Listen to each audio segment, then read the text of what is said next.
Hello everybody, welcome back to How to Guide YouTube channel. It's me Vichy Kevin, and in today's video I'm going to be teaching you guys how you guys can log in into your HBO account. Now there's two ways to log in into your HBO account. The first way, which I'm going to be showing you right now, is through the app, which means you need to download this HBO app from a Play Store or App Store, and after downloading it you just want to open it. And in the another way, basically what you want to do is you want to go to your website in which you just want to search for HBO login. After searching for HBO login, you want to click on the first option. After clicking on the first option, you want to click on where it says sign in.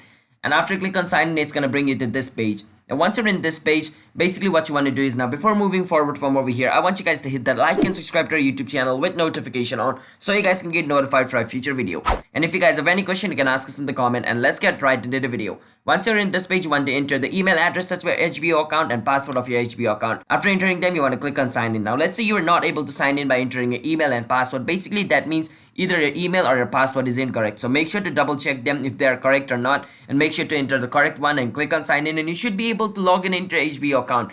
But let's say you forgot your password, you do not need to worry about it. There's this button called forget password. You just want to click on forget password, and HBO is going to take you to the place where you guys can recover your HBO account. So if you guys forget your password as well, you do not need to worry about it. You can recover your account. So these are the way on how you guys can log in into your HBO account. So hope you guys were able to understand the video. If you guys were, then be sure to hit that like and subscribe to our YouTube channel with notification on, so you guys can get notified for a future video. And if you guys have any question, you can ask us in the comment. I'll be happy to answer you guys, and I will see you guys in my next video. So stay tuned to How to Guide YouTube channel, and I will see you guys in my next video. Bye bye until then.